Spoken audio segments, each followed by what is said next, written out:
Noyanlar ile hayallerinize ilk adımınızı atın.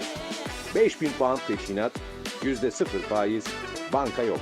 60 ay vade, %5 ekstra indirim ile Geçitkale Olaya Kıbrıs'ta sizi ev sahibi yapıyoruz. Noyanlar, 50 yıllık güven.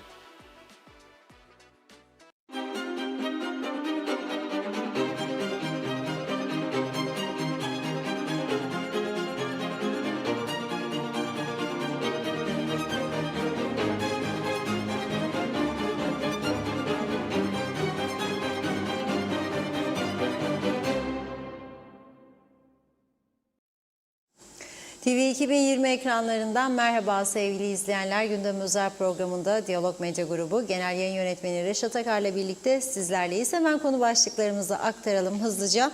Evet, ilk olarak Lefkoşa Devlet Hastanesi Acil Durum Hastanesi'nde 20 günlük bebeğin ölümü, 6 bebeğin ise fenalaşması üzerine tutuklanan hemşireler bugün yeniden mahkeme huzuruna çıkarıldı. Mahkeme önünde toplanan aileler arasında yaşanan gerilim polisin müdahalesiyle önlenebildi. Küvezde tutulan bebeklerin sağlık durumlarının henüz netleşmediği gerekçesiyle hemşirelerin tutukluluk süresi 7 gün daha uzatıldı. Ayrıntılarıyla konuşacağız. Bir diğer konumuz Lefkoşa Ağır Ceza Mahkemesi bugün ölümlü trafik kazasını da karara bağladı. Buna göre 2016 yılında meydana gelen ölümlü trafik kazasından sorumlu tutulan zanlı 2 yıl 6 ay hapse mahkum edildi. Konuşacağız. Ülkemizde suçların artması karşısında huzursuz olan vatandaşlar yetkililerin önlem almasını istiyor. Ancak siyasete olan güvenin de azaldığı belirtiliyor. Konuyla ilgili röportajlarımız var. Onları sizlerle paylaşacağız. Üçüncü olarak ülkemizdeki küçükbaş hayvanlarda hastalık olduğuna ilişkin iddialar Tarım Bakanlığı tarafından da doğrulandı. Bakanlık 133 işletmede hastalık tespit edildiğini açıkladı.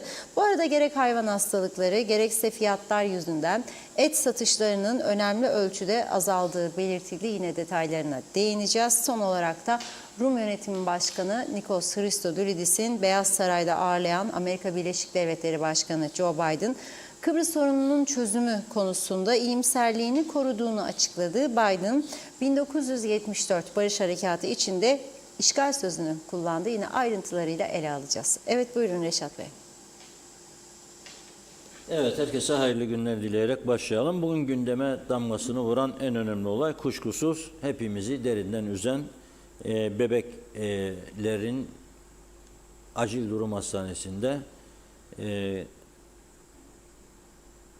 bir yerde zehirlenmeleri, yani ilgisizlik, ciddiyetsizlik, tedbirsizlik nedeniyle 20 günlük bir bebeğin hayatını kaybetmesi, 6 bebeğin de halen durumunun stabil olması. Yani bu bebeklerin kurtulması için hepimiz duacıyız tabii ama ne olacağı belli değil. Hastanede görevli hemşirelerle ilgili 3 günlük bir tutukluluk emri vermişti mahkeme ilk etapta. Bugün yeniden Çiğdem Şah, Ayşe Durak, Güler Atlar, Keziban Yayman ve Meryem Altunterim isimli hemşireler yoğun güvenlik önlemleri arasında mahkemeye çıkarıldı ve mahkemede polisin aktardığı bilgiler gerçekten önemli. Görüyorsunuz mahkeme dışı, salonun dışında, bahçede, mahkeme binasında çok yoğun bir kalabalık var. Bir taraf bebeklerin aileleri, bir taraf hemşirelerin aileleri. Bebeğini kaybeden aile ve halen küvezde tutulan bebeklerin aileleri, çocuklarının ne olacağını bilmeyen ailelerin öfkesi bir tarafa, hemşirelerin, ailelerin öfkesi bir tarafa. Onlar da suçlu sadece hemşireler mi, biz mi, bizim çocuklarımız mı? Hemşirelere neden sadece bu fatura kesiliyor gibisinden gerilimler yaşandı. Vereceğiz görüntüleri az sonra. Ama şöyle diyor polis, erken doğum nedeniyle küvezde tutulan 20 günlük bebek Mihrimah Toymuradov saat 13.30 sıralarında hayatını kaybetti diyor. Polis hastanede görevli hemşirelerin tedbirsizlik ve ihmalkar davranarak bebeklerin mamasına etil alkol karıştırdıklarını mahkeme salonunda bugün tekrarladı. Mama içerilen 7 bebekten 6'sının halen tedavi altında olduğunu belirten polis, zanlılardan 4 tanesinin, yani 5 hemşireden 4 tanesinin, birinin ise olay gününden bir gün önce yeni doğan servisinde görevli olduğunu söyledi. Yani 4 tanesi ölümün olduğu ve olayın olduğu gün görevde olduğunu, bir tanesinin de olaydan bir gün önce görevden olduğunu söyledi. Ve diyor ki tedbirsizlik ve dikkatsizlik sonucu ölüme sebebiyet verme suçlarından tutuklanarak haklarında soruşturma başlatıldı diyor. 13 kişiden ifade aldık diyor polis. Ölüm sonrasında doku ve kan örnekleri alındı bebekten diyor. Onlar da diyor ileri tetkik için Türkiye'ye gönderiliyor. 6 bebeğin durumları henüz netleşmediği için diyor bu tutukluluğun devamı şarttır diyor. Servisteki kamera görüntülerinin de izlendiğini, incelendiğini ve incelemenin devam ettiğini belirterek 7 gün tutukluluk daha istedi polis bugün. Savcı da aynı görüşte, soruşturma devam ediyor. İncelenmesi gereken kamera görüntüleri var, alınması gereken ifadeleri var. Bebeklerin sağlık durumu netleşmedi. Olay toplumda infiale neden oldu diyerek 7 gün daha süre istedi. Daha sonra zanlıların avukatına söz geldi ama o avukattan önce bugün mahkemeye yansıyan üzücü görüntüleri birlikte izleyelim. Polis gerçekten çok zorlandı.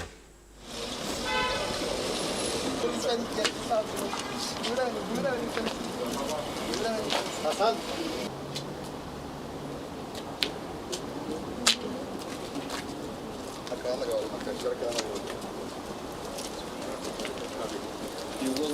Tiyuz olmayalım. Gelle şundan gidelim.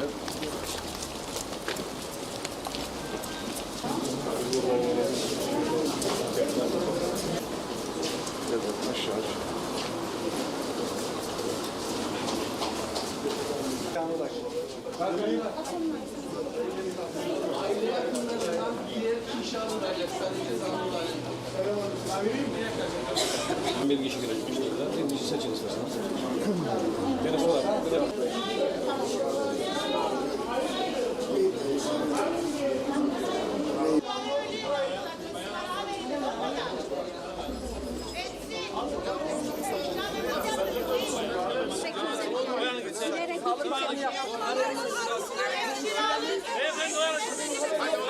Tamam. Hemşirenin abi suçu yoktur. Tamam biraz sus. Sus lan komşu çocuğu. Tamam. Benim çocuğu öğretmenim orada. Herkes haklıdır burada. Sus biraz. Biraz sus. Sus. Sonuçta Sağlık Bakanıysa Sağlık Bakanı nerede? Birazcık saygı gösterin. Söylemeye hakkım vardır. Saygılı ol biraz. Hayır be! Çocuklarınızın derdine katlanınca çocuklar istemezsek gelmeyeceğiz. Çocuklara yapsaydı be! Seni içeri girdi kıralım. Sesini kes. En çok sizin çocuklarınızı gördük beni! Kim demedi? Hayır. Demedi. Bayan. Siz babam mı? Siz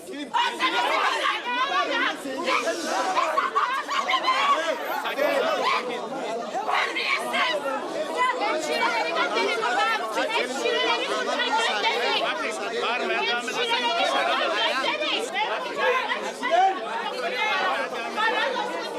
Bana dokunma. Çocuklarınızı tutarak savunacaksınız. Haklar ortaya çıkacak. Kim suçladı sizin çocuğunuzu be? Ayrılın sustunuz biz size. Ben geldiğinizden beri, ilk günden beri saygı duyuyorum. Siz sesini çıkaracaksınız. Biraz sessiz olun, bebekleyin. Benim çocuğumu içeride bekliyor be. Bunlara bak be sen. Bunlara bak sen. Sayın arkadaşlarını savunsan. Bebeklere ağlayacaksınız şu anda. Bebeklere. Bebeklere. Nasıl çıkacak? Duydunuz? Ben bekliyorum kim suçlu değil diye. Ne yapsam hakkım var, ben bekliyorum da sen saldıracaksın bir daha. Gel yanıma geçmiş olsun.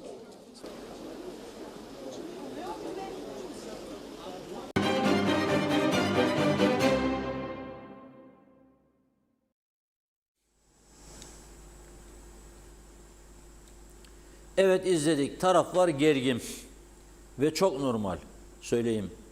Bir tarafta büyük umutlarla insanlar 9 aya yakın bir süre karnında taşıyan anneyi düşünün siz. Ve taburcu olacağı gün bebeğini kaybediyor ve mezara götürüyor. 6 tane bebeğin de ne olacağı henüz bilinmez durumda. Ve bu soruşturmayı polis yürütüyor ama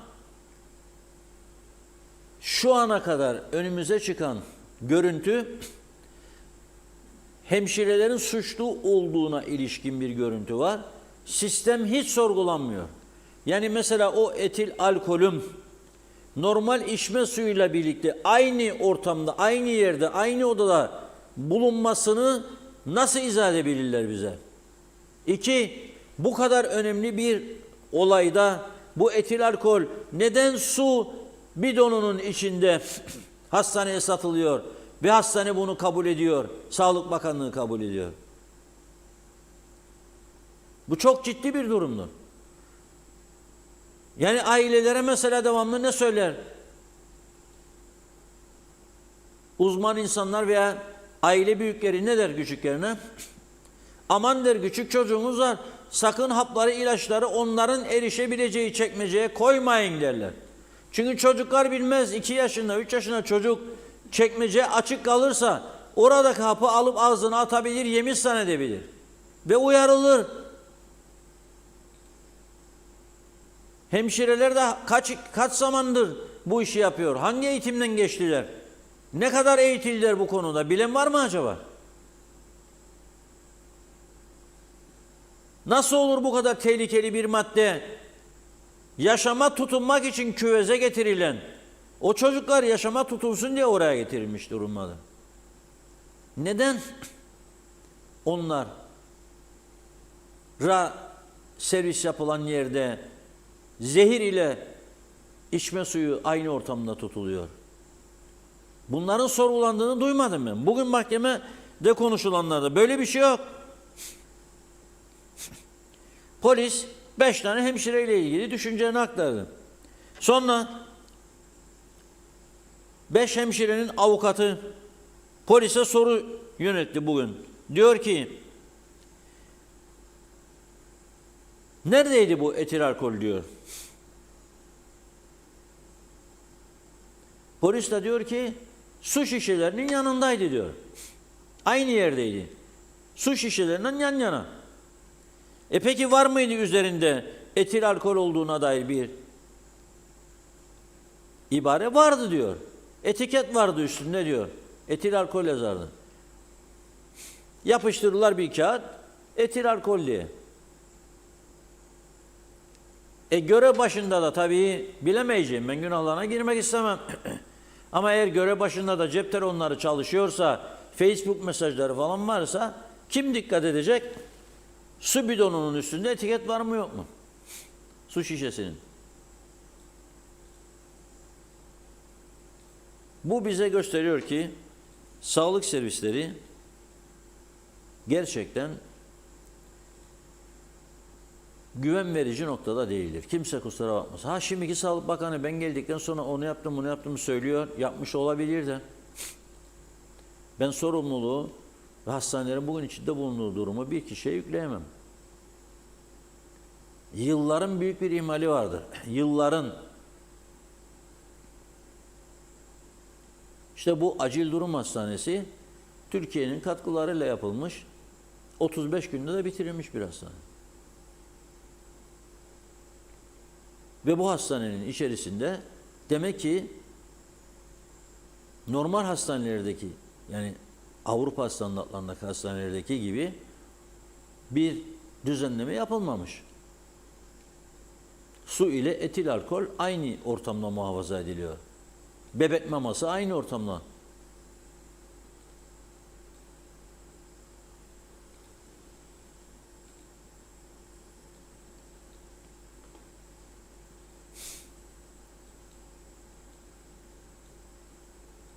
Tabii bir iddiada daha bulunuyor. Zanlılardan Durak'ın avukatı diyor ki, bebek diyor geç müdahale edildiği için ve yanlış müdahale edildiği için diyor hayatını kaybetti. Melis hemşirenin doktorun yanlış işlem yaptığıyla ilgili ek ifade vermesini söyledi. Eğer bebeğin nazal solunum yolu açılsaydı şu anda yaşıyordu. Ayrıca solunum cihazı düzgün çalışmıyordu diyor. Solunum cihazı yaşama tutunmak için size emniyet edilen bebekler için hayati önem taşıyan solunum cihazı nasıl çalışmıyordu yahut da nasıl arızalıydı, düzgün çalışmıyordu? Peki nereden geldi diyor? O da diyor ki bu diyor alkol ilaç ve eczacılık dairesinden hastanenin eczanesine gönderildi diyor. Oradan da servislere dağıtıldı. Önce eczaneye gidiyor, oradan servislere dağıtılıyor. Dolayısıyla bu iş henüz aydınlığa kavuşmuş değildir. 7 gün daha tutukluluk var. Umarım bu 7 günlük süre içerisinde polis araştırmalarını tamamlar, savcılık inceler, bütün kamera kayıtları alınır ve umarım buradaki adli tıp uzmanının İstanbul'a gönderdiği ileri teşhis için bulgular da incelenir ve erken cevap gelir. Ve 7 gün sonra biz burada nasıl oldu bu, kimin ihmali, kimlerin ihmali vardır daha net bir şekilde konuşuruz. Yani bu başka türlü iddiada bulunmak istemem. Dediğim gibi bir taraf acılı aileler, bir taraf hemşirelerin ailesi ve biz mi günah keçisi yapıldık sadece diye onların aileleri feryat ediyor. Bu tarafta haklı aileler feryat ediyor. Çocuklarını kaybetti, diğerleri çocuklarına kavuşup kavuşmayacağını bilmiyor. Böylesi bir ağır stres altında yaşıyor. Gerçekten üzücü bir durum. Bunun bir an önce aydınlığa kavuşmasını diliyoruz. Buyurun Funda Hanım. Bugün çok mesaj var. Vakitli başlayalım. Evet var. Vakitlice başlayalım hemen şöyle. Çok teşekkür ediyoruz. Şerife Turgay Derya, İzzet Ahmet, Zeliha Adaman, Hüseyin Noroğlu, Fikret Gönlübol, Serdar Cesurer iyi yayınlar diledi. Semavi Aşık Mehmet Şenler'de, Salih Mullalı, Mustafa Özcan, Hatice Momin, Şenol Tatlıcıoğlu, Erol Topçu da iyi yayınlar diledi. Mehmet Yıldız, Sol Partiler birleşip Sayın Reşat Akar'ı ortak Cumhurbaşkanı adayı yapsın diyor. Çağatay Donlar, Güney Kıbrıs Cumhurbaşkanı Beyaz Saray'da diyor Amerika Birleşik Devletleri Cumhur Reisi Joe Biden tarafından misafir edilir. Bizim Tatar diyor Sevinsin Şanlıurfa valisi tarafından kabul edildi diye. İzzet Ahmet, milliyetçiler Joe Biden Türkiye'ye işgalci dedi, suspus oldunuz dedi. Ama herhangi bir Kıbrıs'ta Türk işgalci dediğinde saldırırsınız. Biden'a hiç duymadım kınama yapılsın. Hasan Nihat Erduran bizsiz Güney Kıbrıs anayasaya aykırı diyor. Kıbrıs Cumhuriyeti adını kullanamaz. Bu ne torpil böyle hayret demiş. Ali Dereseven gün geçmiyor ki sorun çıkmasın. Şimdi de hayvan ölümleri. Bunlar sorumsuzluğun ve denetimsizliğin sonuçlarıdır. Celal Harun, ülkede biraz güzelliklere iyi haber duymaya ihtiyacımız var. Alacağımız güzel haberlere, içinde kötülük geçmeyen cümlelere, sanırım insanca sağlıklı yaşamaya biraz insanlığa ihtiyacımız var. Hatay Bolat, bugün mahkemeye yansıyan 80 tane çiftlik diyor. Hasbulat'a kadar girdiler diyor bu çiftlikler. Hayvanlar ne olacak? Çiftlik malları ne olacak? Hastalık diyor hepsi canlı yayında hükümete duyurulsun demiş. Metin Maraş Ali hoş vakitler dedi. Hasan Nihat Erduran 63 işgal ve istilasını sonlandırmak BM'nin görevidir, başaramadı. Hala izole, ulaşımsız ambargoluyuz. Rezalet bir durumdur bu. Sayar Aker, Hakikaten bu devletçilik oyunuyla kamuda vurdum duymazlık çok arttı. Celal Harun, sağlıkta sistemsizlik, öngörüsüzlük ve plansızlık yanında kamusallıktan kaçış ve hasta haklarından korkan bir anlayış egemendir. Mehmet Uluçaylı ateş düştüğü yeri yakar ama bu olayda herkes üzüldü. Çok ince araştırılmalı. Bu olayda hemşireler bilmeden mi bunu yaptılar yoksa ihmal mi var? Çok hassas bir durum. Allah sabır versin. Ali Dere seven başka ülkemiz yok. En küçüğümüzden büyüğümüze kadar herkes sorumluluk alıp bu güzel ülkemizi tekrar eski günlere döndürmeliyiz. Yetkililere sesleniyorum. Ülkemizi ve bizleri seviyorsanız daha çok zaman kaybetmeden gereken neyse hemen yapın. Ulus Barani, Üstel ve Dinç Yürek üçgeni, Bermuda şeytan üçgeni gibi diyor. Çocukları harcadılar. Fikret İpekçioğlu, o maddenin üzerinde belirli bir etiket olması ve belirgin olması şarttır. Sistem bozuk. Gün geçtikçe her yere sıçradığı görünüyor. Yazıklar olsun. Orhan Aslan, hükümet çıkar ve menfaat peşinde olmasaydı kurumları da ciddiyetini korur durumda olurdu. Bu olaylarda bugün yaşanmazdı. Bu sebepten dolayı Sağlık Bakanı'nın sorgulanması gerekiyor, sorumluluğunu bilmesi lazım. Arif Mustafa Cüce, Limonlu'dan selamlar, iyi yayınlar. Metin Maraşeli, çürümüş bozuk düzen oldu diyor. Sil baştan bile olmaz artık demiş. Tuzla koktu. Ömer Bozkaravezirler, ne olursa olsun ölen bir annenin çocuğuna böyle bir ortamda bu kadar sert tepki yanlış. Tabii hemşirelerin aileleri de korkuyor. Herkes evladının endişesinde. Ne yorum yapsak doğruyu yanlışı ne de haklıyı haksızı bulabiliriz. Bir gerçek var, giden can geri gelmez. Her şeyi geçtim, hala daha ne bir doktor, ne bir sorumlu, ne bir bakan çıkıp istifa etmez. Pişkin pişkin TV'den seyrederler ve bu insanlar bizi yönetir demiş. Yazıklar olsun. Nihat Nalbantoğlu, solunum cihazının bozuk olmadığı yapılan testle onaylanmıştır. Mustafa Şakir Küçük, maalesef sağlık sistemimizde iflas ettiği ispatı eski Sağlık Bakanımız ve Yüce Meclis Başkanımızın en ufak bir tansiyon yükselmesinde bile devlet hastanesine gitmeyip özel hastaneye gitmesiyle iflasın ispatı. Mustafa Kombo, yorum yapmayacağım diyor. Kim suçlu kim suçsuz bilemediğimiz için demiş. Kolay gelsin. Nazime Nalbant, Londra'dan herkeslere selamlar. Bugün Ekim'in son günü, benim doğum günümdür. Nice yıllarınız olsun. Evet, kaçırmadan izliyorum. Çok üzücü haberler. Bizleri derinden üzüyor. Ailelere sabır versin Allah demiş. Daha yaşanmasın, kolay değil.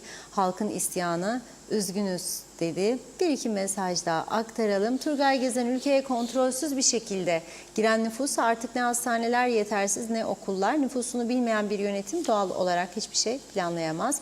Irmak Astürk, Allah'a emanet olunuz. İyi yayınlar dilemiş. İsmet Sencer, harikasınız dedi. Sayar Aker de diyor ki Amerikan uşağı, iki devletli bir Kıbrıs istemiyoruz dedi. Çok mesajımız var. Yine devam edeceğiz. Teşekkür ediyoruz. Buyurun. Evet, bugün Kıbrıs'ın kuzeyinde iki tane önemli mahkeme duruşması vardı. Bir tanesi hemşirelerle ilgiliydi, anlattığım gibi. Bir tanesi de 2016 yılından beri 8 yıldır sonuç bekleyen bir ölümlü trafik kazası. 24 Mart 2016 yılında FC 560 plakalı salon aracı ile seyrederken Fabiola Grasmave'nin ölümüne neden olmakla suçlanan yaya çarpıyor araç ve ölümüne neden oluyor. Taşkın Karaman'la ilgili karar bugün mahkemede okunuyor. Şimdi ölümlü trafik kazalarında Yüce Meclis'in büyük başarıları sayesinde en fazla verebileceğimiz ceza 7 yıldır diyor yargıç bugünkü duruşmada. Fakat diyor ve 8 davadan mahkum edildi ve kabul etti diyor tümünü ve suçlu bulundu diyor. 7 yıla kadar hapislik öngörülen suçlardan yargılandı diyor.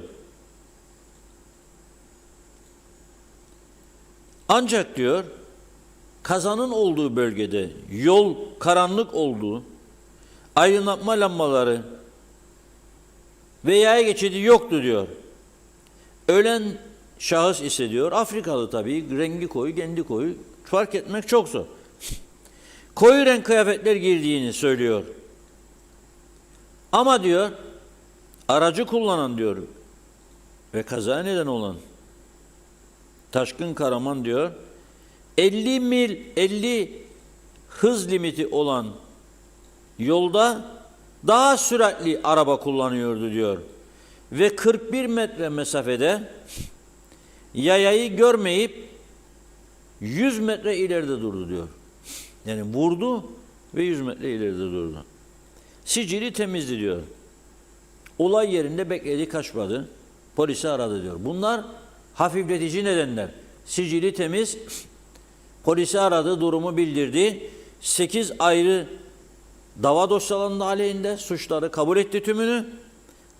Dolayısıyla diyor bu hafifletici nedenleri de dikkate alarak 2 yıl 6 ay, 2,5 yıl hapse mahkum ettik diyor.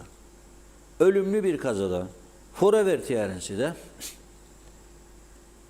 evet yol karanlık, evet yaya geçidi belli değil ama sürat var, dikkatsizlik var ve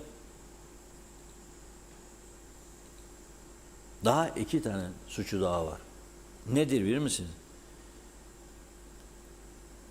Araç seyri sefer ruhsatı yok diyor ve sigortası yok. Ruhsatsız, sigortasız da aynı zamanda araba kullanıyor. Ve hem de çarptığı yayanın ölümüne yol açıyor. 2,5. Her yıl 3 ay iyi halden hafifletici neden. Gitti mi 7 ay, 8 ay daha 22 ay. Ha ben adam ömür boyu hapis yatsın demiyorum. Ama bu şekildeki yasalarla bu ülkede trafik kazalarını azaltmak mümkün değildir. Adamı görmedim ya. Gitti, vurdu, öldürdü, ruhsatı yok, sigortası yok, 2,5 yıl. Caydırıcı ceza vermezseniz hiçbir suçun önüne geçemezsiniz. Caydırıcı ceza olmazsa olmaz. Ya da bazı meseleleri kapatma gibi bir düşünceye girerseniz gene önleyemezsiniz. Dik durduğunuz bazı konularda bunu herkes kaldırmaz. Dik duruşu takdir edecek insan sayısı bu ülkede çok azdır. Bakın eleştiriyoruz değil mi? İzleyiciler siz de eleştiriyorsunuz. Yazıyorsunuz mesajlarda, görüyorum, okuyorum. Arkadaşlarımız röportaja geldiğinde düzenden şikayet ediyorsunuz hepiniz. Fakat bu düzensizlikleri düzeltme yönünde adım atacak olsa birisi, tabii mevcut siyasi yapı yapamaz bunu. O zaman da tepkiler başlayacak. Neden bizden başladı? Ne onu görmedi de bizi gördü, ne ona yapmadı da bize yaptı, ne o bula bula da benim şeyimi mi kesti, ne bula bula da bana mı vergi gönderdi, bula bula da bunu mu yaptı? Böyle olacak. Çünkü toplum olarak bizi bedava yaşamaya alıştırdılar. Kabul edelim bu gerçeği. Bedava yaşam nedir? 40 yaşında adamın 38 yıl üzerinden emekli çıkarılması bedava yaşamdır. Daha da sen bilin de ben zor koşullarda 11 yıl mücahitlik yaptım bilirim. Zordur. Ama bir vatan müdavası vardı. Sen ondan sonra onu memur alacaksın. Sonra o dağdaki 11 yılı 2 ile çarpıp 22 diyeceksin bu taraftan. Ama emekli. 40 yaşında emekli çıkardığın adam 80'de veda ederse 40 yıl sen ona maaş ödeyeceksin çalıştırmadan. Ayrıca en verimli zamanı insanların 40, 60, 65 en verimli zaman. En verimli zaman. Bir polis genel müdürü 65'te çıkarılmaması lazım. Bir yargıç 65'te çıkarılmaması lazım. Bir ombudsman, bir Sayıştay Başkanı çıkarılmaması lazım. Tam insanlar deneyim kazanıyor, iyi hizmet verecek, emeklilik. Neden Avrupa gibi değil daha kısa süredir bizde? Bilir misiniz siz Kıbrıs'ta işte insanlar kanserden kalpten ölmenin birçok nedeni var. Su konusuna hiç girmeyelim tekrar çünkü su hayattır. ve hayatımızı olumsuz yönde etkileyen sular var piyasada maalesef. Hepsi değildir ama var. Güneşin altında saatlerce bekletilen plastik şişeleri, içinde serinletici olmayan, çağ dışı 40 yaşında, 50 yaşında, 30 yaşında araçlarla servis yapıyorlar adanın her tarafına birden. Hem güneşin altında bekletilip yüklediliyor, hem de yaz günlerinde hava dışarıda 40 derece, o vanların içerisinde 60, 70, 80 derece. Kimse ilgilenmez ama. Kimsenin umurunda değil. Boş verdir. Bazı marketler kapının önüne dizer suları, Türkiye'de olduğu gibi. Tamam ama orada önleyemiyorlarsa, burası Kıbrıs'tır. Önlemeniz lazım, küçük bir ülkedir. Yasaktır kardeşim deyip kapatman lazım. Onu da yapmıyorsun. Geliyor adam, bir koli su isterim diyor. Oradan kap kardeşim diyor, at bagajına. Bir aydır, 2 aydır güneşin altında. Gündüz yanıyor, gece soğuyor. Gündüz yanıyor, gece soğuyor. O plastiğin içerisinde nasıl kanser olmayacak bu millet? Haftada 2-3 gün mangal zevki olanlar var. Kömürün üstünde. İster çıkarken eti pişirir, içine geçer. Ayrıca çok hastalıklar var. O bugün gündemimizde gene. Tarım Bakanlığı da kabul etti. Dutar tarağımız yoktu. Ama dediğim gibi kesin düzelteceğine emin olsam birisinin, gel da düzelt demeye benim de cesaretim yok. Çünkü adamı yiyecekler. Kısa sürede. Düğüne gitmedi, oy almayacak. Cenazeye gitmedi, oy almayacak. Sünnete gitmedi, oy almayacak. Parayı az daktı, gene oy almayacak. Meyhanelere davet etmedi, orada edilip içilmedi, gene oy almayacak. Ne bileyim işte çocuklara, torunlara kırsal kesim arazisi vermedi, gene almayacak.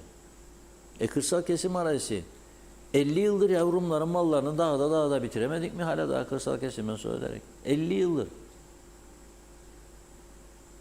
Babasının malıymış gibi her gelen hükümet vereceğim der, verir, sonra yol götürmez, su götürmez, elektrik götürmez. Bu siyasi aldatmacadır insanlara. İnsanları aldatıyorlar resmen. Biz de aldatılmaya alıştık. Ne diyeyim? İşte bu konuyu havada, karada, denizde Ömer Kadiroğlu sordu vatandaşlara. Bu kadar suç patlaması var. İşte meclis toplanmıyor. Ne düşünüyorsunuz? Umudunuz nedir? Cevabını birlikte izleyelim. Dünkü röportajlar girim Ömer Kadiroğlu.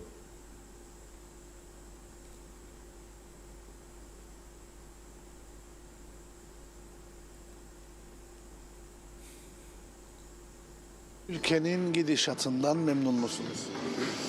Bazı yönlerden iyiye gidiş de var ama çok kötüye gidiş de var. Aşırı kalabalık, yollar yetişmiyor, trafik sorun, sağlıkta yetersiz kalıyor altyapı, bazı ihmalkarlıklar oluyor. İyi şeyler de var ama kötü şeyler de var çok memlekette. İyi mi, çok kötü mü çok? Kötü sanki daha çok. Evet. Peki meclis 99 günlük tatilin ardından bir aydır toplanamıyor, yasa geçiremiyor. Bununla ilgili neler söyleyeceksiniz? Acı şeyler söyleyeceğim. Koltuk kavgası herhalde çıkarlar, şahsi çıkarları milletvekillerinin öne geçtiği söylentiler, işte bazı milletvekilleri istiyormuş, bakanlık istiyormuş falan filan. Bu sebeplerden dolayı, şahsi çıkarlardan dolayı mecliste toplayamıyorlar. Sorunları da çözmüyorlar. Ya kimse memnun değil şimdi. Evet. Pahalılık, sağlık, yollar, trafik, suç patlaması gibi konularla ilgili neler söylemek istersiniz? Yollarımız vahim. Suç patlaması dersen o da vahim. Pahalılık o da vahim. Yani hepsi de vahim. Yani iyi gitmiyor yani. Herhalde bir hafta sonra toplanırlar. Gibime gelir yani. Yasalar geçmiyor. Yasalar geçirecekler gibi görünüyor. Haftaya toplanmaz diye. Yani gidişat o gösterir. Bekliyoruz. Ne olacak böyle giderse? Vallahi düzen kaosa doğru gider yani. Başka bir şey görünmez yani. Yani iyi görünmüyor yani. Ülkenin gidişatından memnun musunuz? Hayır. Nedir siz rahatsız eden? Her şey çok pahalıdır. Anormal. Aha bunun içinde ne vardır? Geçinik kasaya 700-800 liradır. Pahalılık. Tabii ki. Vallahi her şey çok kötüye gidiyor. Yani iyiye giden hiçbir şey yoktur maalesef. Sağlığı görüyoruz. Yeni doğmuş bebekler zehirleniyor. İlgilenen yok. Ondan sonra her şey çok pahalıdır. Yollarımız köstebek yuvası gibi. Yani yeni araba alsam ne olacak?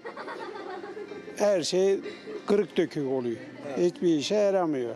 Meclis 99 günlük tatilin ardından bir aydır toplanamıyor, yasa geçiremiyor. Bununla ilgili ne söylüyorsunuz? Maalesef işte yönetim gibi de meclisimiz var yani. Onun bir şeyi yoktur. Zaten düzen olsa, aklı başta bir yönetim olsa meclisimiz de toplanır.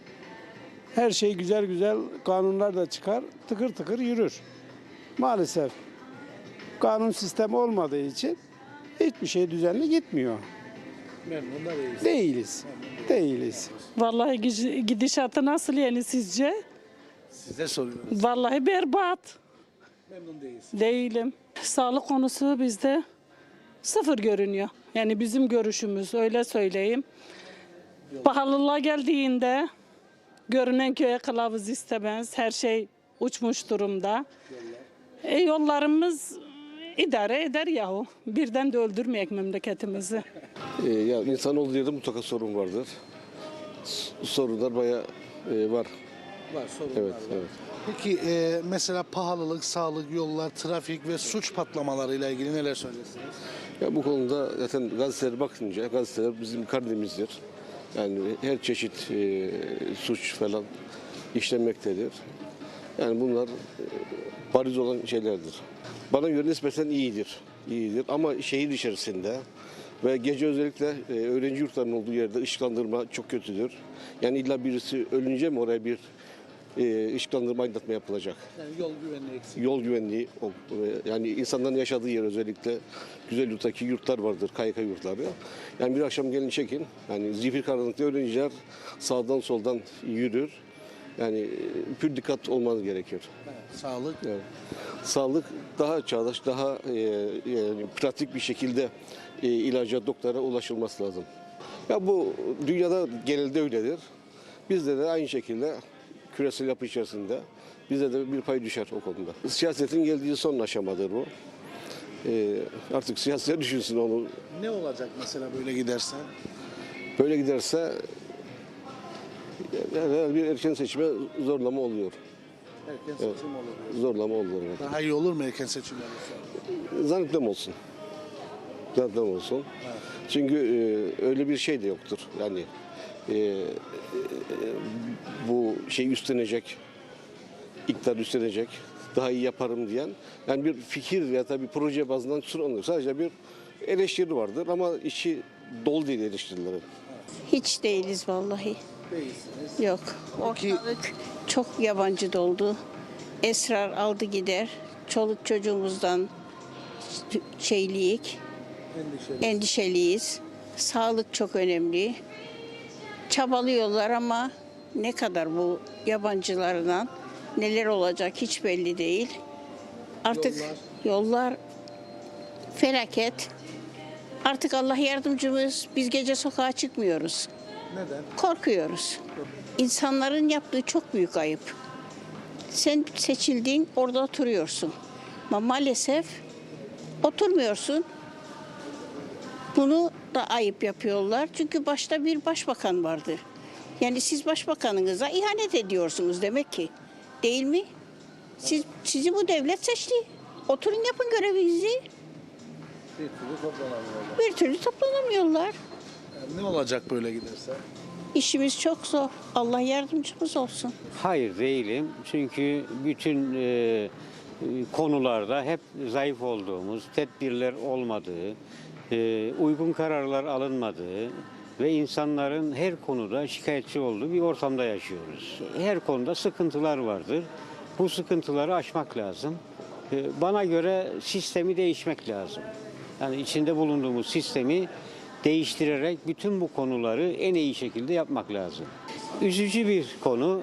Seçtiğimiz vekiller maalesef istikrarlı bir gidişat yapamadılar. Bu demin anlattığımız, mağdur olduğumuz bu konularda yasalarla düzeltilmesi gereken birçok konular vardır.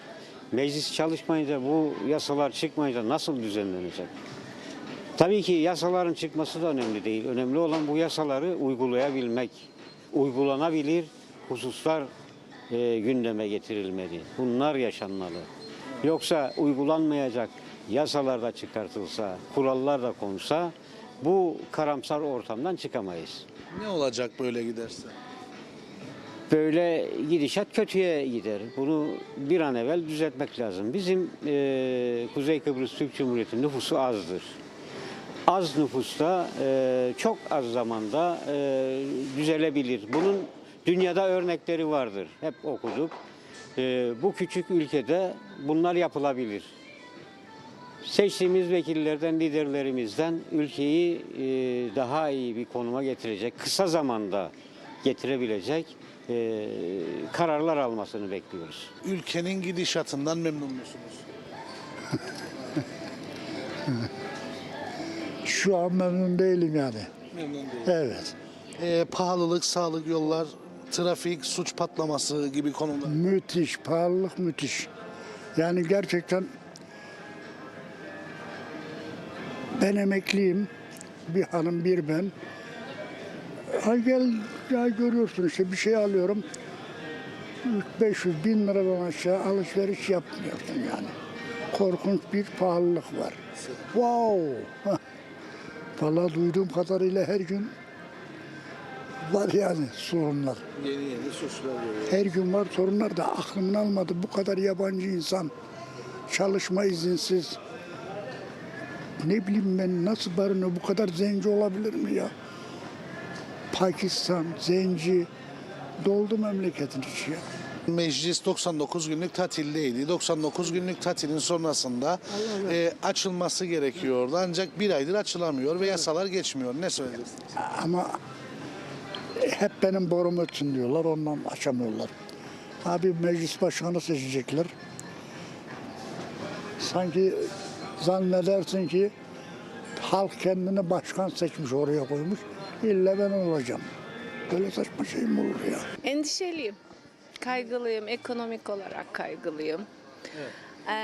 Eğitimde kaygılıyım. Yani büyüklerimizin daha da bu konularda hassasiyet göstermesi gerekir diye düşünüyorum. Yani aslında eminim onlar da ellerinden geleni yapıyorlar ama bir düzensizlik gidiyor. Bir defa kendi aralarında bir uzlaşmalar lazım diye düşünüyorum. Hem parti içi hem partiler arasında. Çünkü önemli olan burada halktır. Herkes orada halk için var. Halk için olduğu için de öncelikle kendilerinin uzlaşması lazım. Sorunları tespit etmeleri lazım. Sorunlar üzerine gitmeleri lazım. Yani bizim şu an önceliğimiz meclisteki tartışmalar değil. Bence halk olmalı.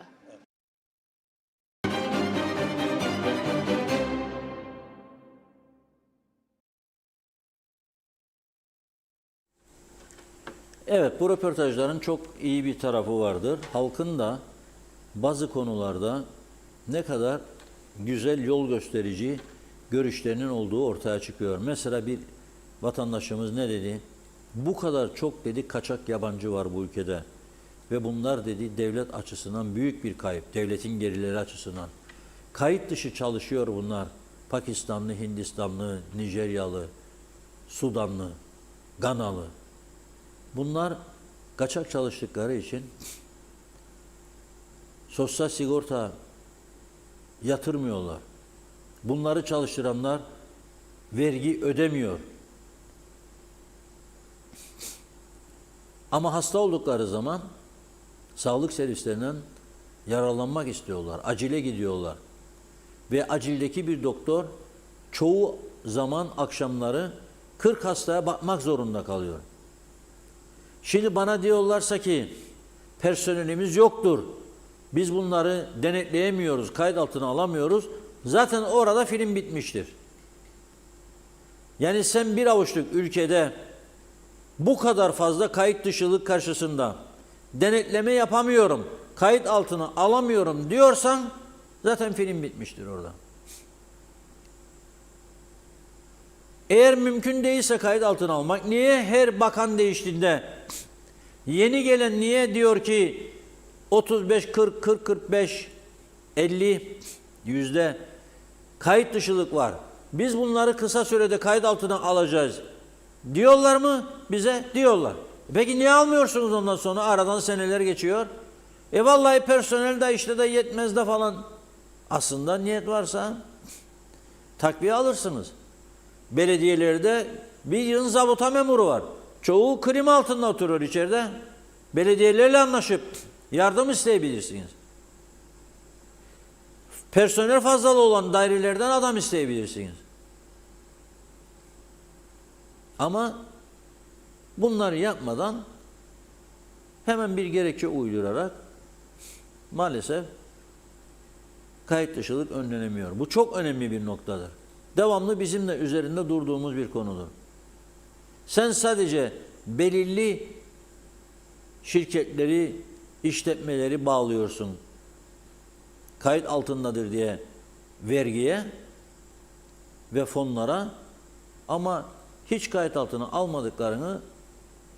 almadıklarına uğraşmıyorsun. Bu devletin gelirleri açısından, insan hakları açısından son derece zararlı bir durumdur. Bir son dakika haberi geldi. İşte onunla paylaşalım. Maliye Bakanı Özdemir Berova 2025 yılı bütçesini 148 milyar 240 milyon Türk lirası olarak hazırladıklarını ve Bakanlar Kurulu'nda onaylattıklarını açıkladı. Sıra nerede? Yüce Meclis'te. Yüce Meclis toplanacak mı? Kimse bilmiyor. 99 gün yaz tatili bitti. Hala daha toplanamıyorlar. 4 ayı aşmış durumda Yüce Meclis'in tatil süresi. Ve son olarak 4 Kasım Pazartesi gününe ertelenmişti. O gün de önemli bir gündür, hatırlatayım şimdiden. 4 Kasım Diyalog TV'nin, yani şimdiki adıyla TV 2020'nin kuruluş yıl dönümüdür. 10 yılı geride bırakıyoruz. 11. yaşına basıyoruz. 4 Aralık'ta ise Diyalog gazetesi 11 yılını bitiriyor. 12. yaşına basıyor olacak inşallah. Adanın lider gazetesi ve Adanın lider televizyonu. Bunu yapan sizlersiniz tabii. Bizlere cesaret veriyorsunuz, bizleri güçlendiriyorsunuz ve biz de sizin için çalışıyoruz, üretmeye çalışıyoruz. Tam tarafsız ve bağımsız bir çizgide araştırmaya dayalı gazetecilik yapmaya çalışıyoruz. Eksiklerimiz yok mu? Elbette vardır. Ama küçük bir ülkede, reklam gelirlerinin çok düşük olduğu bir ülkede, özellikle yerel kuruluşlarımızın reklam verme alışkanlığının yok denecek kadar az olduğu bir ülkede, küçük, düşük kadrolarla çalışmak zorundasınız. Bir de artık geceleri kimse bu mesleği yapmak istemiyor. Ne muhabirlik yapmak istiyor, ne editörlük yapmak istiyor, ne sayfa tasarımcılığı, grafikerlik, ne yayıncılık istemiyor. İmkanı bulan kapağı devlete atmak istiyor. Oh, senede bir ay izin, bir ay hastalık izni, hafta sonu cumartesi pazar iş yok, resmi tatiller, bayramlar, seyranlar, 6,5 ay yan gel yat Osman, 5,5 ay çalış. Kim gelecek deli gibi senede 15 gün izin alacağı özel kuruluşta çalışacak? Çalışmazlar. İmkanlar nispetinde bizler de en iyisini yapmaya çalışıyoruz. Ama sorarsanız bana, mesleğimin geleceğinden bu ülkede çok endişeliyim. Türkiye için zaten endişeliydim. Burası için de artık endişeliyim. Siparişe göre haberciliğin, yayıncılığın yapıldığı bir ülke durumuna geldik. Ama biz önümüze bakıyoruz. Başkaları bizi ilgilendirmez. 4 Kasım Pazartesi inşallah güzel bir programla geride bıraktığımız 10 yılın şerefine ve 11. yıla ayak basmanın şerefine bir kutlama yaparız. Abi kendi kendimize. Evet, dün Hayvan Üreticileri Birliği Tarım Bakanı ile uzun bir görüşme yaptı. Daha sonra Mustafa Naimoğulları, tam bir savaşçı, geçti kameraların karşısına, verdi veriştirdi. Dedi ki hayvan ölümleri çok arttı dedi. 25.000 adet kuzu alıcı bekliyor, satılamıyor. Satılmayınca kuzu büyüyor, onu yediriyorsun, satman lazım. Hayvan kuzuluktan çıkıyor. Oğlak oluyor, besli hayvan oluyor. Yedirmek zorundasın. Ama çok önemli nokta, hayvan hastalıklarında çok ciddi artış var diyor. Satış yapamıyoruz diyor. Neden? İşte dün gösterdik. Muhtar Meraklı gibi bir adam milliyetçiliğiyle ün yapmış. 5 yıl sonra güneye geçiyor. Da 5 kilo kıyma, 5 kilo et aldığı için Letra Palas barikatında durduruluyor. Etlerine el konuyor, imha edilecek diye. Bu adam bunları sokaktan almadı. Bagajın içerisinde döküm saçım, hijyen kuralları dışında bir ortama getirmedi. Bu adam kasaptan aldı, poşetin içine bir güzel yerleştirdi. Sağlıklı bir ortama getirdi. 6.000 lirada ceza kestiniz. Bırakın eti götürsün yesin afiyetli adam. Çünkü bu taraftan gelen haberler iyi değil be kardeşim. Hayvanlar hastalıklı diyor. Nitekim bugün Tarım Bakanlığı da bir açıklama yaptı. Mavi dil salgını vardır diyor. Mavi dil hastalığı var diyor. 133 işletmede biz bu hastalığı tespit ettik diyor. 193 adet daha küçükbaş hayvan öldü diyor. Şimdi diyor biz diyor buna karşı diyor bir mücadele başlattık. Gerekli tedbirleri de almaya başladık diyor. En çok bu hayvan koyunlarda görülürmüş. İnsanları etkilemez diyor. Gıda güvenliği için bir risk oluşturmaz diyor. Bana bunu devamlı Mustafa Naimoğulları da söylerdi ama şöyle derdi. İyice pişir da korkma derdi. Derdim iyice pişirmezse meyhaneci de getirir bana. Ne olur? Olmaz. İyice pişirsin derdi Mustafa Naimoğulları. Şimdi bir tarafta hastalıklar, bir tarafta ise fiyat farkı. Güneyde 400 lira, 380, 400, kuzeyde 650, 700, 750 yerine göre 800. İnsanlar da o zaman nasıl Rumlar gelir bizden akaryakıt sigara alır, bizimkiler de ne yapar? Güneye geçer ve etini güneyden alır. En doğru bilgiyi kimden alırsınız bu konuda? Hayvan üreticilerinden ve kasaplardan. Hayvan üreticileri diyor ki kuzular elde kaldı. Kasaplar bakalım ne diyor? Neden satılmıyormuş etler? Onlarla da konuştu arkadaşlarımız, izleyelim. Et satışlarınız nasıl gidiyor şu anda? Şu an çok düşük. Güneyden daha çok revayiş var diyelim size. Kendi müşterimiz dışında ekstra müşteri gelmiyor yani. Restoranlara satarak daha fazla.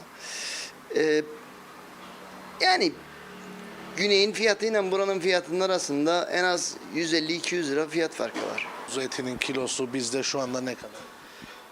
Bizde 500'den var, 750'ye kadar var. Yani karışık. Her yeri farklı şeydir. 750 de var, 500 lira da var. Yani. Güneye kaç dediğimiz vatandaş? Hepsi güneye kaçtı. Yani et alan kısım güneye kaçtı. Yani satışlarımız gayet zayıf gider. İnşallah yılbaşı ayında toparlarız. Yani aşağı doğru giderek, yani çoban da gerçekten onlar da haklı ama bir devletin bu işi toparlaması lazım. Bir yem fiyatlarına düşüş yapması lazım. Ne bileyim. Gerçi euro da her gün yükselir. Anlamadım ben de, yani ne olacak ben de bilmiyorum açıkçası. Gelirleriniz giderlerinizi karşılar durumda mı şu an? Yok. Şu anda değil. Şu anda çok kötü giderik. Çünkü elektrik gelir 25-26 milyar lira. Yani 1000 lira değilim artık yani yeni paraya göre. Ne bileyim. Ödediğimiz fon paraları var. Ödediğimiz dükkan kirasıdır, carttır, curttur. Yani her şey var yani. Mutfak masrafı bizim bile çok çoğaldı. Yani bizim bile. Her şekilde aşağı doğru gidiyoruz. Yani ne bileyim. Et satışları ne çok iyi ne çok kötü. Şu anda restoranlar daha çok çalışır. Kendimizin var olan hedef kitlemiz, bize güvenen hedef kitlemiz bizi tercih etmektedir. Daimi müşterilerimiz devamlı döver bizi. Çalışırız. Yani bir restoranım var. İyi çalışır. Çok şükür. Ama o yanı Rum tarafına, güneye rağbet daha çoktur. Hala daha çoktur. Kalite önem vermeyip o tarafa giden birçok hedef kitle de var. Bunu görürük. Bu Kıbrıs'taki kasapları etkiler. Peki kuzu eti ve dana eti fiyatları ne? Aha, çek. Kuzu eti 700 kemikli. Dana eti kemiksiz 700. Dana kıyması az yağlı yağsız 600 lira. Biz şeftali köfte pastırma da yaparız. Mesela pastırma 750 işlenmiş. Şeftali köfte kıyma fiyatı. Burası benim. Yani adam parası ödemem. Dükkan kirası ödemem. Onun için aynı fiyatta tutmaya çalışırız. Artık hiçbir şey eskisi gibi olmaz. Al işte o yanı hal. Gider atıyorum Nikosya Mall, Malos Cyprus, büyük süpermarketlere gider o yanı. O yanda her istediğini bulur diye aman alayım 1 kilocuk et, alayım domuzun pirzolasını, şiş köftesini, atıyorum şeftalisini, alayım deneyim. Dene insanların damak tadı kalitesi de kalmadı.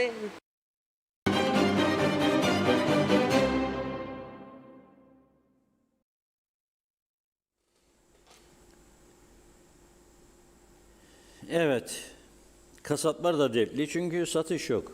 Yani nasıl dertli olmasın ki insanlar? Satışlarda çok ciddi azalma var. İnsanlar da güneye gider diyor, alıyor oradan. Hepsini bir çatı altında buluyor. Mesela Nikosya Mall dedi, gider oraya ne olur? Orada hem kıyafetleri bulur, hem mücevherat bulur, gözlükçü bulur, saatçi bulur, bakkal da bulur, lokantalar da bulur. Gayet iyi bir ortamda. Hele bu elektrik fiyatlarıyla yazın o sıcak günlerinde adamlar gider orada bir gün geçirir, elektrik parası yok, alışveriş yapar. Yemek fiyatları da kuzeyden daha ucuz duruma gelmeye başladı. En azından alışveriş yapmasa da yemeğini yer, ufak tefek bir şeyler alır, geri döner. Bu normaldir. Nasıl Rumlar bize gelip akaryakıt alıyor? Biz neden bunu çoğaltamıyoruz? Neden kapıları çoğaltamıyoruz? Neden üstüne düşmüyoruz? Esas sorgulamamız gereken budur. Neden çoğaltamıyoruz kapıları? Neden çoğaltmak istemiyoruz daha doğrusu? İstemiyoruz. Bunu herkes biliyor, biz de biliyoruz. Kapıların çoğalmasını istemeyen taraf bizim taraftır. Rum istemiyor diyorlar. Siz zorlayın diyorum. Zorlayın. Geliyorum mekana, benimle görüşmek istedin. Gel orada bir kahve içelim. Çağır Birleşmiş Milletleri de. Çağır Avrupa Birliği temsilcisinde. Bakalım bir hareket olur mu olmaz mı? Ama yok. belli ki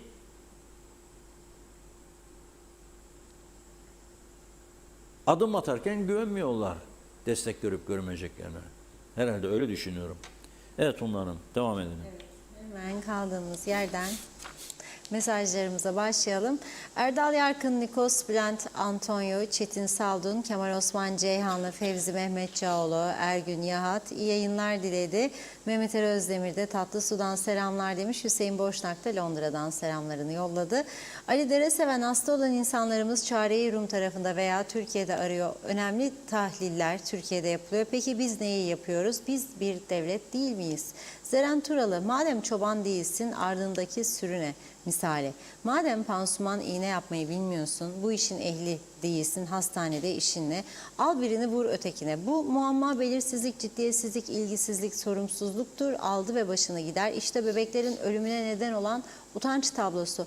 Ne hükümet olabiliriz ne devlet. Ülke aynen trajik tiyatro sahnesini andırıyor. Her şey her konuda dibe vurdu. Mehmet Uluçaylı, hayvanlarda mavi dil hastalığı var. Bu insanda ne kadar tehlike yaratır? Kim açıklama yapacak? Mehmet İnancı, bunlarda 100 surat olsaydı istifa ederlerdi. Yazık oldu Mihrimah bebeğe. Saniye Gündüz, dün de yazdım. Reşat Bey, Simon Aykut mahkeme sonucu ne oldu? Bilgi var mı diyor. Hasan Kebapçı, tıbbi çaresiz kaldığı durumlar da var ve bugün Kıbrıs'ın kuzeyinde yaşananları hala da 63 işgali veya ambargolara bağlayan var. Umutsuz vaka, yapılabilecek bir şey yok. Erkan Kaya, adam kendi çöplüğünü temizlemiyor, suç BM ambargosu. 40 senedir bir kanalizasyon sistemi arıtma yapmıyor, vay izolasyonlar suçlu. Hastaneleri dökülüyor, ambargo değil sorun. İşini ciddiyete alıp yapabilen yok. Nihat Nalbantoğlu, doktor yumrukla beyni kanayan yaralıya müdahale ederken yaralı vefat ederse beynini kanatan mı suçlu yoksa onu hayata döndürmeye çalışırken uğraşan doktor mu?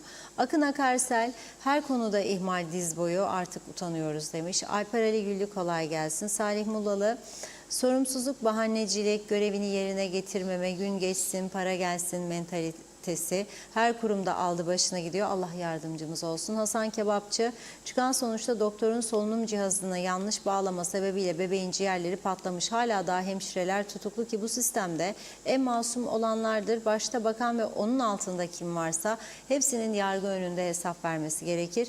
Hasan Nihat Erduran, saf malzemelerden sorumlu bölüm şefi. Etiketlemede hata yaptı sanki, çok üzücü, üzgünüm demiş. Diğer kazayla ilgili olarak da kaza bölgede aydınlatma ister. Orada 50 kilometre tahdidi var. Ömer Meraklı Muhtar, merhaba. Her gün yüzlerce küçükbaş hayvan mavi dil hastalığından telef oluyor. Diyeceğim odur ki bize, halkımıza kesilip yedirilen hayvanlar ne kadar sağlıklı. Zehra Konaç, çok mu değişti Kuzey Kıbrıs, yoksa büyük koltuklarda gelmiş geçmiş ve bugün oturanların ekip biçtiklerini mi görüyoruz? İzin verdiklerine, göz yumduklarına ve umursamadıklarına şimdi şu anda her şekilde görüyoruz. Osman Saldun, başhekim ne yapar hastanede? Denetleyip bakmaz hiçbir yere. Mehmet Uluçaylı, Afrikalı sürücülerden çok daha tehlikeli sürüşler yapan kiralık araç sürücüleri. Kiralık araç servisleri araç kiralarken gerekli uyarıları yapmalıdır. Mehmet İnancı, yolların hiçbirinde hayır yok. Nasıl Avrupa'ya olacak bu KKTC? Hiç ümidim kalmadı Sayın Akar. Altan Cumhur, bu memlekette hiç kimse trafik kurallarına uymuyor. Memlekette park etmeyi de bilmezler.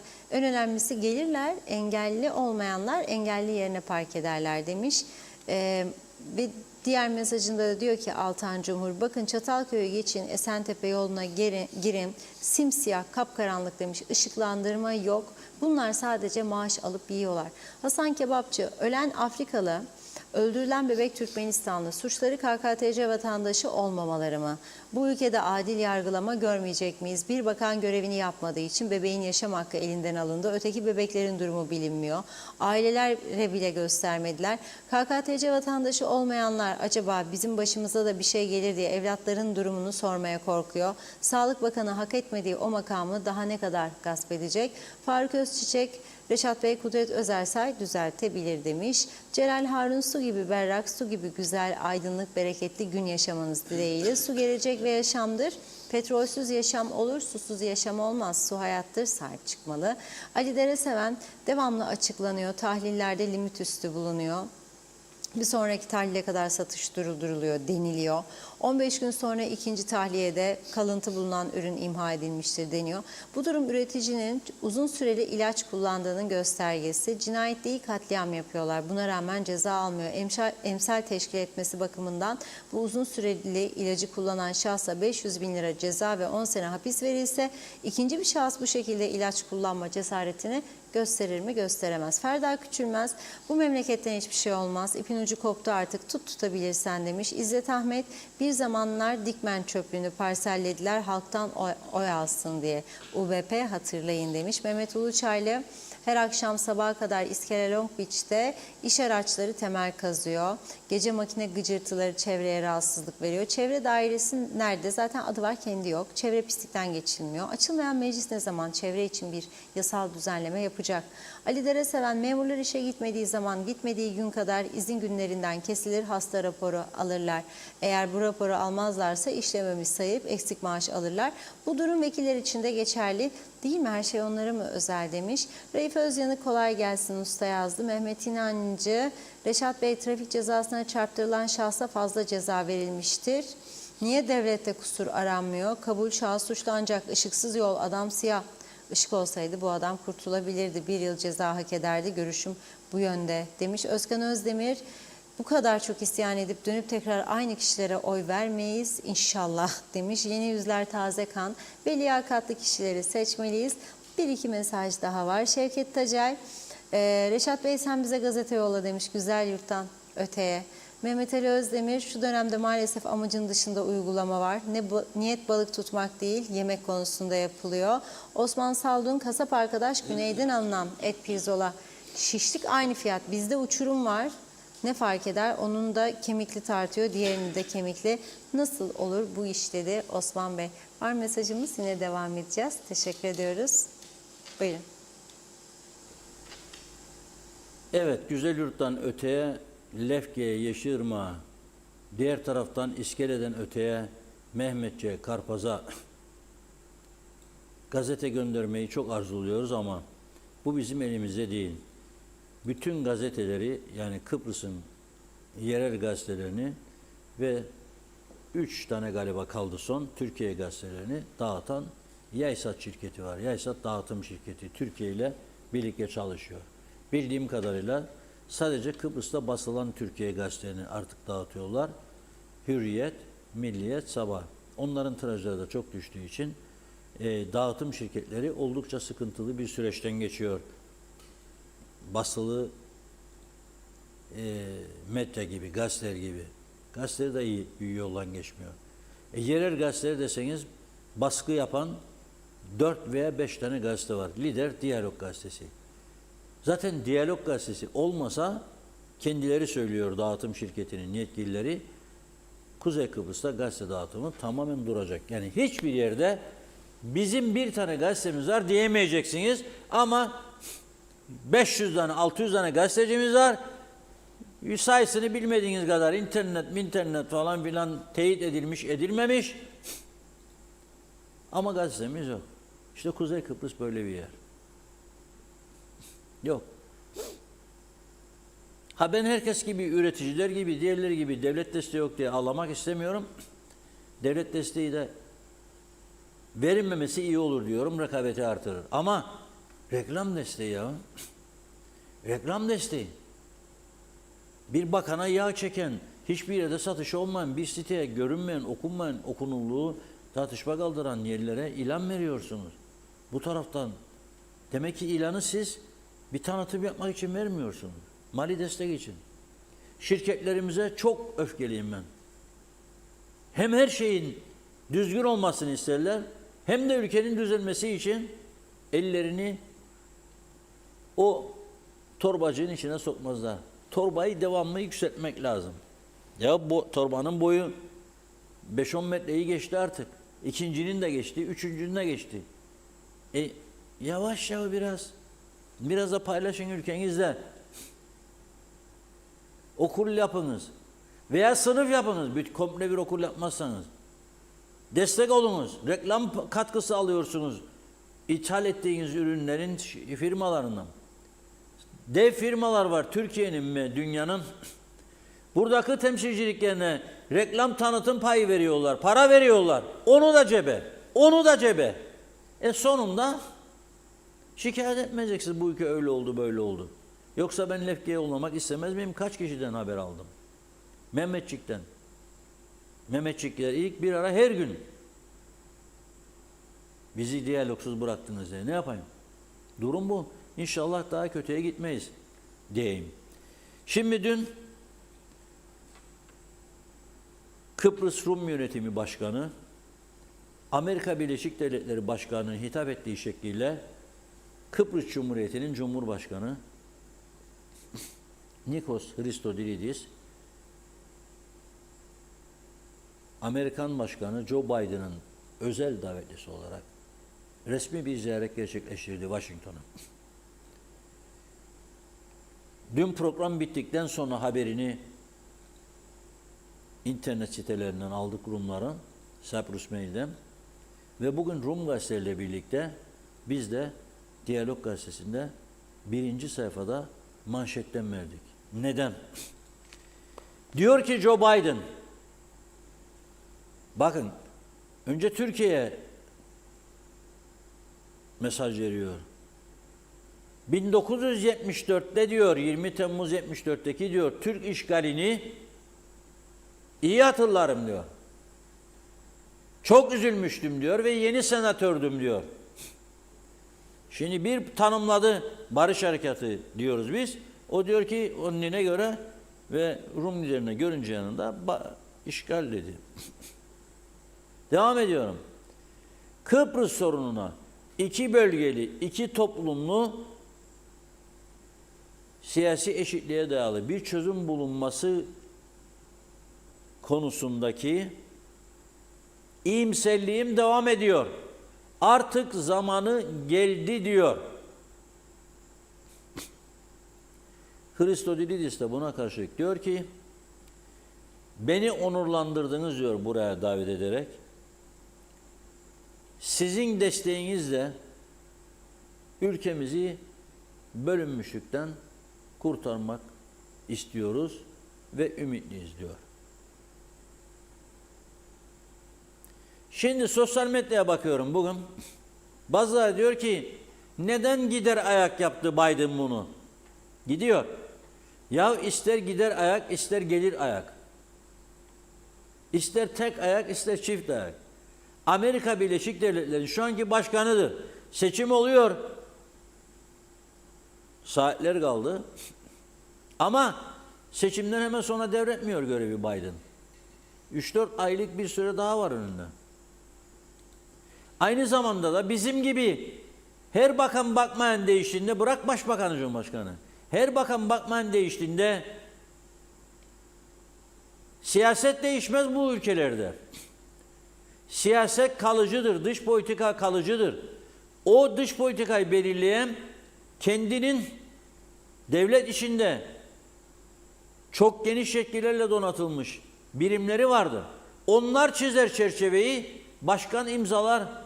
Ha itirazı varsa da itirazlarını söyler. Düzeltilmesi gereken varsa düzeltilir, eksilmesi gereken, çıkarılması gereken ne yapar? Bizim gibi değil. Bizim gibi değil. Yani onun için ben bazen diyorum, yani normal bir devlet ifadesini bir kenara bıraksak da normal bir şirket yönetimi gibi baksak da buraya, o da tatmin edici değil. Çünkü şirketlerin de politikası var. Doğru dürüst bir şirket 2025'te ne tür yatırımlar yapacağını, nerelere yapacağını planlar, öyle yürür yoluna, öyle devam eder. Kaç kişi çalıştıracak? Ne kadarlık promosyon verecek? Promosyon da eşantiyon alırlar firmalardan, dağıtacaklar diye onlar da satarlar. Sonra da vay biz falan filan. Esas tehlike ne zaman olacak bilir misiniz? Esas tehlike bir çözüm sonrasında. Bu bencilliğimiz, bu hep bana kalsın, başkası beni ilgilendirmez tarzımız bizi üzecek çok ileride. Bu taşınmaz mal kamusunu çalıştırmayan yüce meclis mensupları, gelmiş geçmiş, hepsi ağır sorumluluk altında kalacak. Göçler artacak. Göçler artacak. Düşünsen bir bakanlıktan müdür müsteşarken gidip rafçı mı olacaksın Rum marketinde? Londra'ya gider olur, Almanya'da olur ama burada görünür diye olmaz. Olmayacak. Kendi kendimize yarattığımız bir düzen var bunun içerisinde. Kendi kendimizi doçent yaptık, yardımcı doçent yaptık, profesör yaptık. Kendi kendimizi seçtirdik, bakan yaptık, bakman yaptık. Yüzlerce müdür müsteşar değiştik. Sanki 10 milyon nüfus varmış gibi. Gelişi güzel vatandaşlıklar dağıttık. İyi insanları yapmadık. Ajda Pekkan'a vatandaşlık verilmesini bizim sol felsefe olay yarattı bunun içinde. Darmadağın etti o günlerde. Onun gibileri de. Vay da bilmem ne de. Bu tarafta bu ülkeye ne getireceği, ne götüreceği bilinmeyen binlerce insan yapıldı. Bakın Rumlar parayla vatandaş yaptıklarının 180 tanesini atıyorlar. Attılar da bir kısmını, geri kalanlar da. Neden? Ve çok zengin. Paraya boğdular Güney Kıbrıs'ı. Ama geldikleri ülkede faulleri var. Kırmızı bültenle arananlar var. Suç işlemiş olanlar var. Avrupa dedi, atacaksın dedi. Bir kısmını attılar vatandaşlıktan, pasaportları geri aldılar.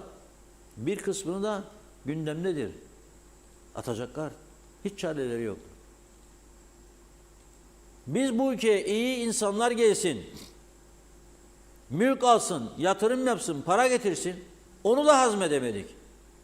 Dedim işte bir Ajda Pekkan'a verildi de. Ne var Ajda Pekkan? Roma'nın en lüks oteline gittim ben. Bir süre önce.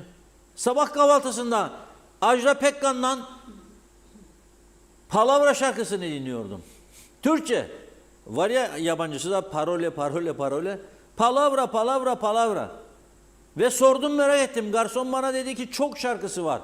Çaldığımız dedi. Çok sevilir İtalya'da dedi. Ama biz sanki de altın fabrikalarını ele geçirecekmiş gibi karşı çıktık. Ama bir taraftan verdik. Telaffuz bile etmek istemem kimlere verildi. Haklı haksız.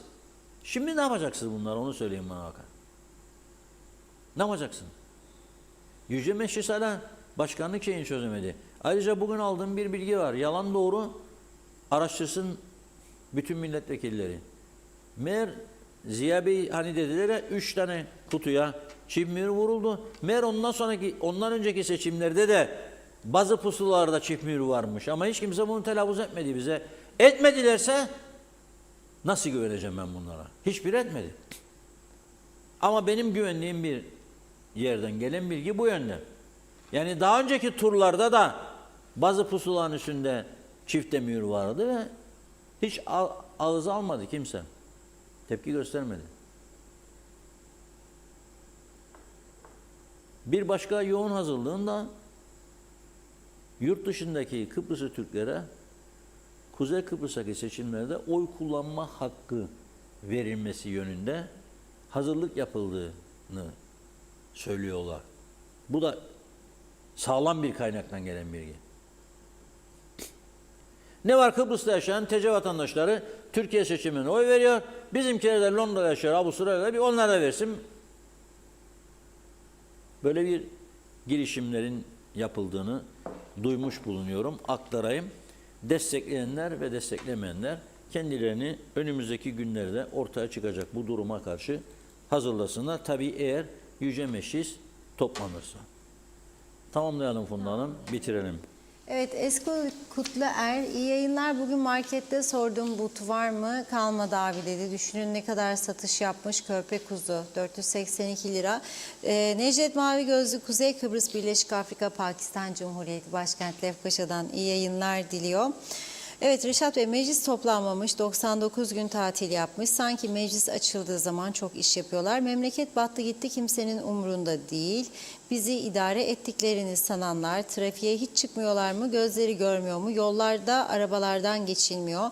Çift sıra bu kadar arabaların bu kadar çoğalması kontrolsüz nüfus artışındandır ve her geçen günde nüfusumuz artarak devam ediyor. Mecliste hiç bu nüfus artışına dair konuştuklarını duydunuz mu? Ben duymadım. Meclis açılmamış. Açılsa ne olacak diyor Necdet Bey. Hasan Nihat Erduran, yurttaşın alım gücü emeklide, memurda korunursa çarşı esnaf geçinir. Geri ekonomi gelişimi ulaşım engeline takılır. Bu BM'nin çözmesi gereken insani konu. İşe yaramazsa Birleşmiş Milletleri kovmak, yasaklamak gerekir. Salih Mullalı, 3. Dünya ülkelerinde kural nizama uymak yok. Bizde de öyle demek, doğru yoldayız. Elbet bir gün her şey güzel olacak diye de ekledi. Olive Paradise, Euro'ya rağmen millet güneye gider. Demek ki daha uygun. Hala daha yönetenler uyanamıyor ya da uyanmak istemiyor. Mehmet İnancı, kasaplar da battı, ne olacak bu memleketin hali demiş. Gaye Kök, zeytinyağı 5 litre bizde 2750 lira. Güneyden aldık dün 6 litre 700 lira. Nasıl gidip almayayım demiş.